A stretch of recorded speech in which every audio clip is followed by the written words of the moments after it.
Bom dia. Na nossa aula de hoje, nós temos duas matérias. Nós temos ciência e história.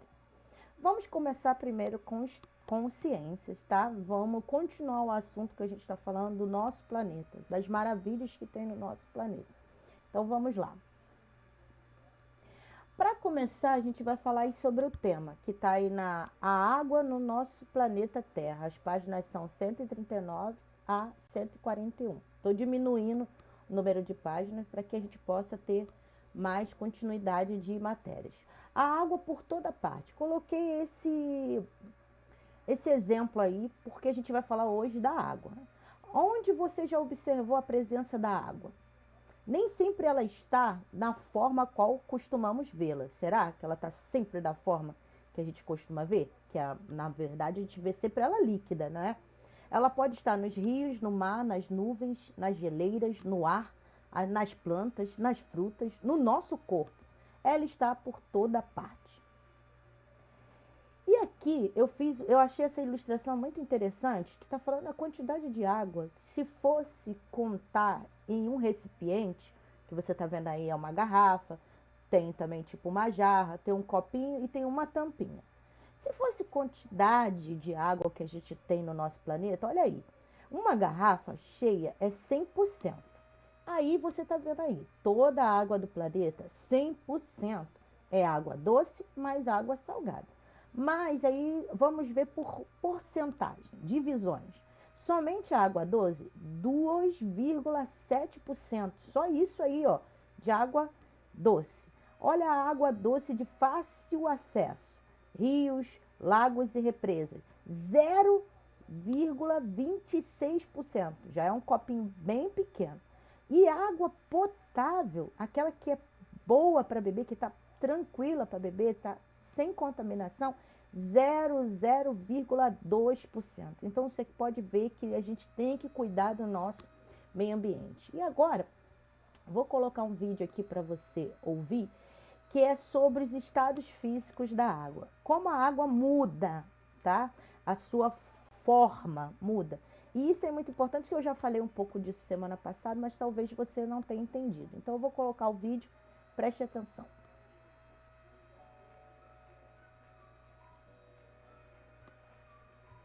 Vamos agora conhecer os estados físicos da água. Quando a água atinge 0 grau, ela congela e vira gelo, ficando no seu estado sólido. Quando a gente derrete o gelo, a água vira líquido. Ao aumentar muito a temperatura, a água evapora e fica no seu estado gasoso. Podemos encontrar a água no estado sólido nas geleiras, calotas polares, na superfície de rios e lagos de lugares extremamente frios e também no freezer de nossas geladeiras. A água que bebemos e a que encontramos nos rios brasileiros, por exemplo, está no estado líquido. Quando fervemos a água para preparar alimentos, aquela fumacinha que sai da panela é a água no estado gasoso. As nuvens também são outros exemplos do estado gasoso da água. Então você viu aqui que os estados físicos da água, as formas com que a água vai ser apresentada é líquido, sólido e gasoso. E aí lá na página 139, você vai abrir seu livro aí comigo, na página 139, você vai ver que a água no planeta Terra está escrito aí assim: além dos oceanos e mares, a água em rios, lagos, riachos, córregos, geleiras, solo, nuvens e ar. E aí a gente vai começar a falar sobre a hidrosfera. É um conjunto da água da superfície terrestre. Nela, a água pode ser encontrada nos estados sólido, líquido e gasoso, o que eu acabei de falar para você. Aí você vai abrir também na página 140, aonde começa a nossa atividade. Mas toda a água do planeta está disponível para consumo? Está fazendo uma pergunta para nós. E aí vem uma complementação para a nossa resposta. O planeta Terra tem a maior parte da superfície coberta por água. Grande parte desta água está nos oceanos e é salgada. A grande quantidade de água doce pode ser aproveitada pelos seres humanos e é muito pequena. Aí você está vendo uma imagem de uma menina bebendo água. E começam as nossas perguntas. Número 1. Muito já se discutiu sobre como economizar água. Dê alguns exemplos de como fazer isso. Você pode dar 1, 2 ou 3 exemplos, tá bom?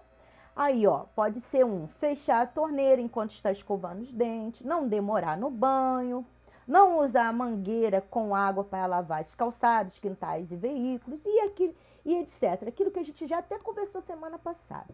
Número 2, circule as atitudes que você adota nos exemplos que você citou na atividade acima. Você citou 1 ou 2 ou 3 atitudes, você vai circular uma que você realmente faz, ó. Tem que falar a verdade. 3. Quais as vantagens dessas atitudes para economizar água? Qual é a vantagem? A vantagem é que a gente não vai pensar só em nós. A gente vai pensar num todo, tá? Pensa bem nisso. Essa atitude, essa vantagem tem que ser para todo mundo, que o planeta não é só meu. O planeta é nosso. Aqui, já na página 141, leia a história em quadrinhos. Tem uma história muito legal, ilustrando aqui a falta de água. Aí tem um menino lavando o carro, tem uma menina escovando o dente com a torneira aberta, tem um menino tomando banho, mas ao invés de tomar banho, ele está com o chuveiro ligado e falando ao telefone. Tem um moço lavando a mão, mas ele está mais olhando no espelho e esqueceu a torneira ligada.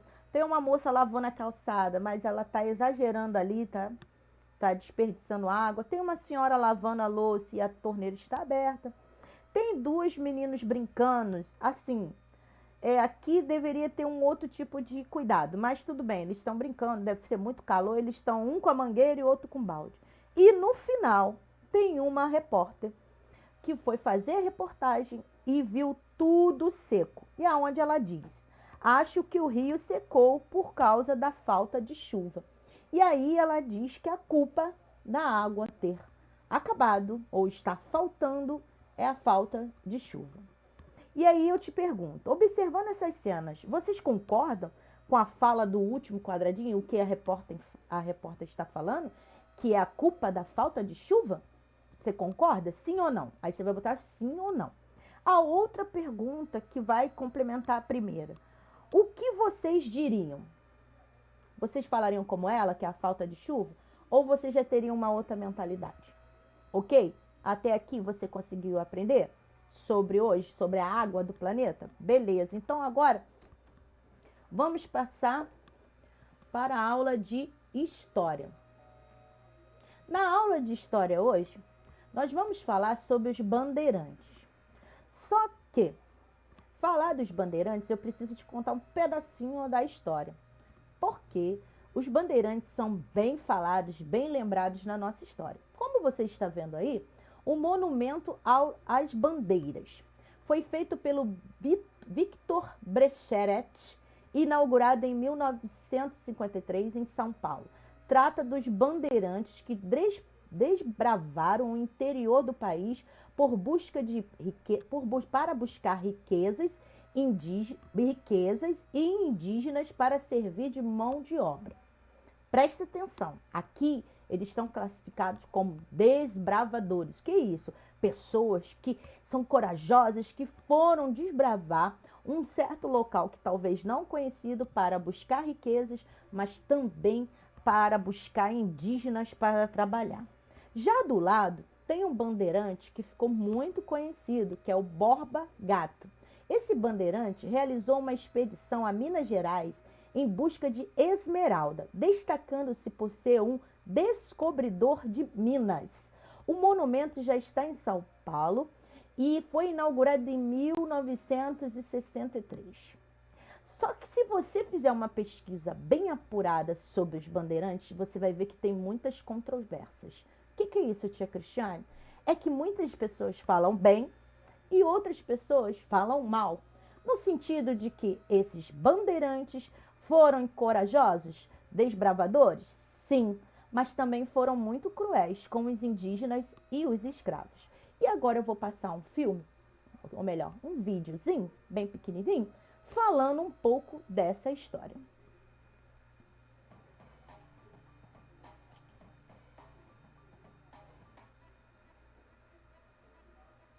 Quais eram as atividades e funções dos bandeirantes? Qual era o seu papel com relação à escravidão implementada na América Portuguesa?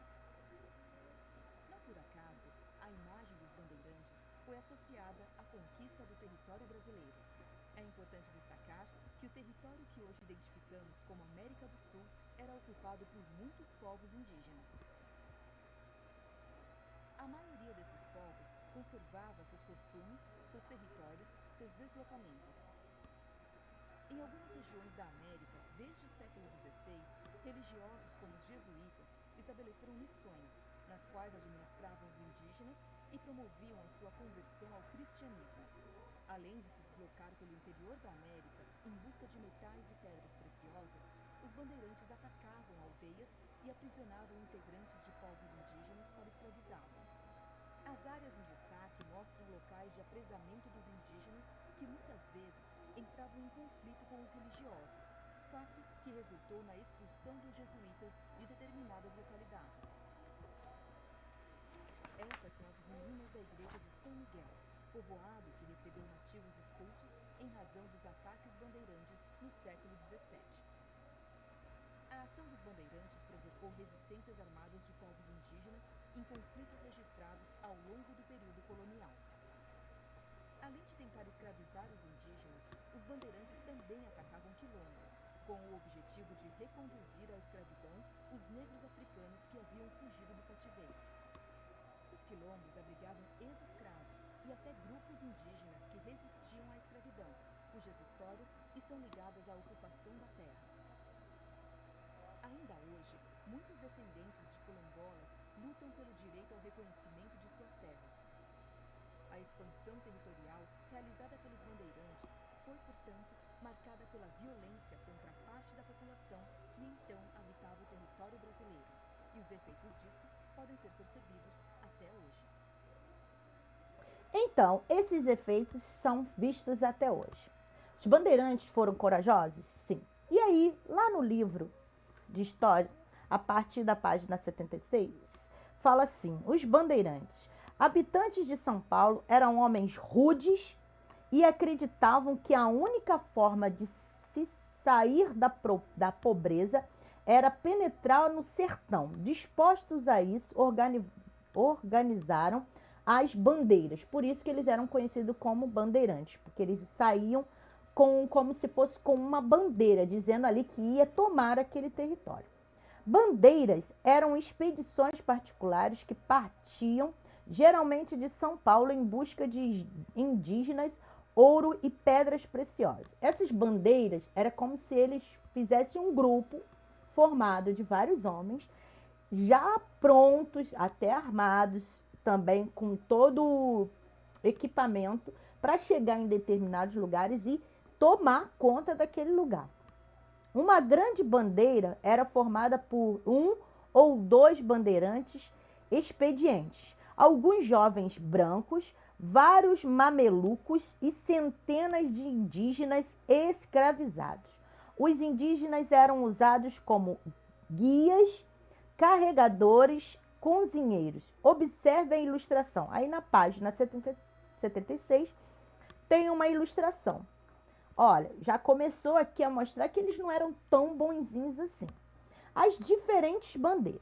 Existem 3 tipos de bandeira: as bandeiras de caça aos indígenas, as bandeiras mineradoras, que era de ouro ou de diamante, e as bandeiras de sertanismo, de contrato. Isso aí já é, tá vendo? Eles tinham vários tipos de grupo para fazer esse tipo de bandeiras, que eram os grupos. Ó, primeira, as bandeiras de caça aos índios. Atacavam as missões jesuítas de Guiará, Paraná, Itatim, Mato Grosso do Sul, Tapé, Rio Grande do Sul. Aprisionavam milhares de guaranis. A maioria desses indígenas foi vendida para fazendas de trigo paulista como escravos. Olha, você vê que já está começando a mostrar o que realmente eles faziam.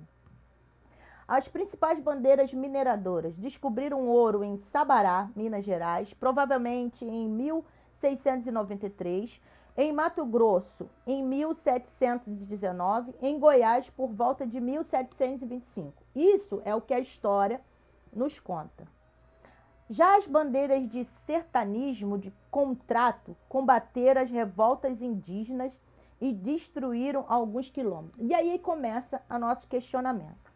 Essas revoltas entre os indígenas e os escravos eram porque eles eram açoitados, eles eram obrigados a trabalhar e eram maltratados. Então, alguns se revoltavam, então tinha as bandeiras de sertanismo de contrato. Alguém contratava esses bandeirantes para ir aprisionar ou até mesmo, infelizmente, alguns índios vinham a falecer por conta dessa intervenção dos bandeirantes. E aí no número 1, na página 77, diz assim: encontre no diagrama a seguir as palavras relacionadas às bandeiras. Aí você está vendo que tem palavras que estão escritas em negrito, que estão mais escuras.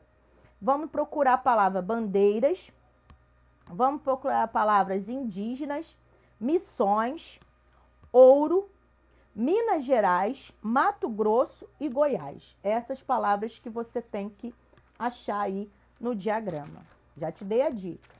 Página 78, o gado no sul. Agora a gente vai falar de mais alguma coisa que é associado também a toda essa história que a gente vem falando, ó, lá de trás, que eu comecei a falar para você sobre campo e cidade no passado. Então, assim, tudo uma coisa puxando a outra. Agora a gente vai falar do gado no sul.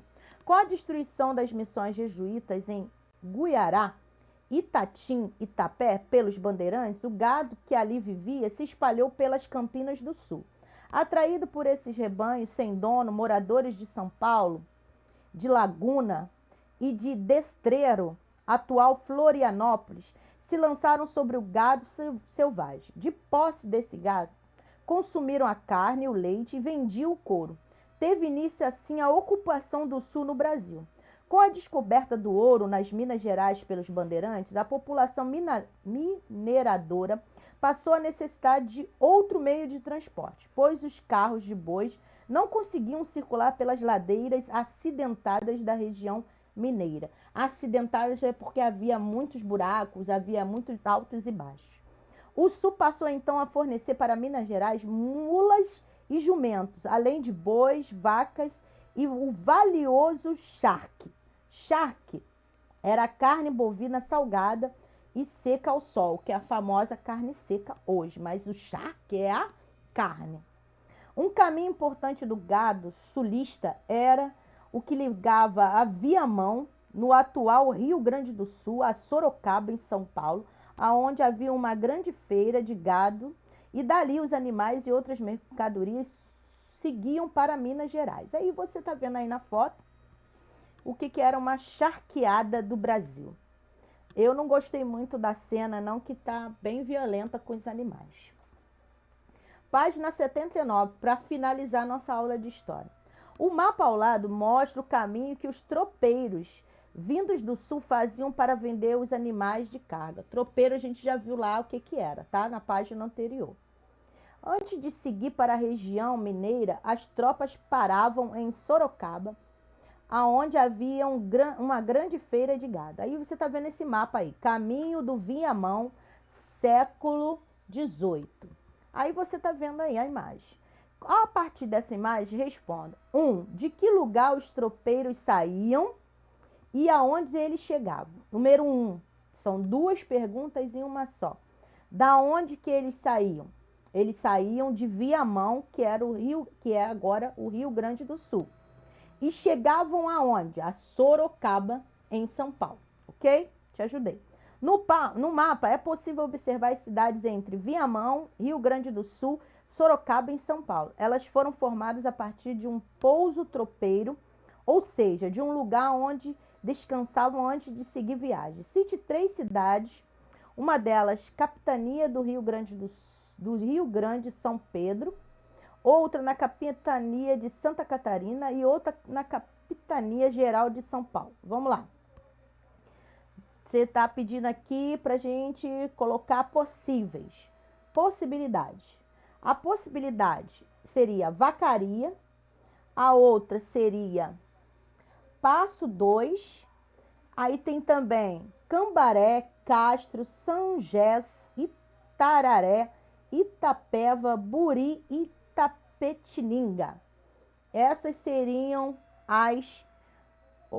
os locais por eles aonde vão passar.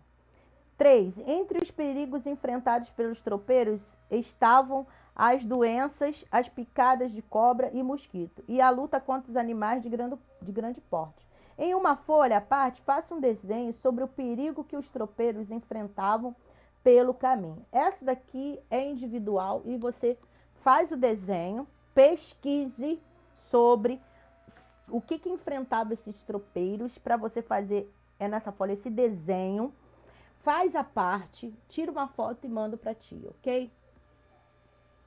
E agora aqui, ó, eu vou voltar aqui falar com vocês aqui.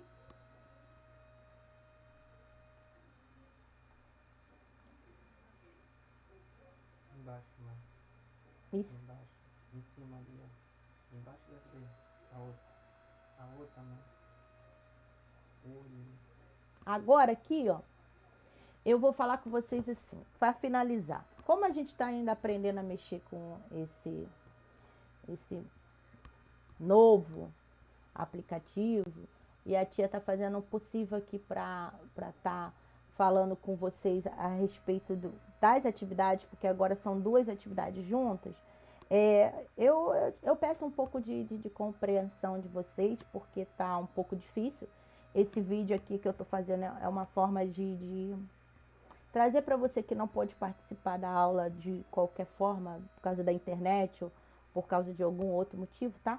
Mas eu quero que você esteja por dentro de tudo que a gente fala. Eu espero que você tenha entendido o teor de hoje dessa aula. Em ciência, a gente falou da importância da água e como ela é vista. Então, se a gente for parar para pensar, a maioria da água que a gente bebe, que seria a parte doce, não está sendo cuidado. Então, a gente pode vir a ficar sem essa água, ok? Então, vamos parar para pensar como que a gente está utilizando essa água. Já em história, falando dos bandeirantes, sim, eles tiveram um grande papel, isso a gente tem que falar, mas também deixaram uma marca muito triste, né, dos indígenas e dos escravos. Por quê? Eles acabaram fazendo uma coisa que a gente já vê aqui no Brasil, que é esse preconceito, essa ignorância acerca dessas pessoas. Nesse vídeo que eu mostrei para vocês, é um vídeo para a turma de sétima série, né, que agora tudo está diferente, mas eu achei tão interessante porque ele é pequeno e traz um teor muito importante para você. Olha que você está no 3º ano e já está falando sobre os bandeirantes, então você está à frente do tempo. Então, bom estudo, espero que você tenha conseguido.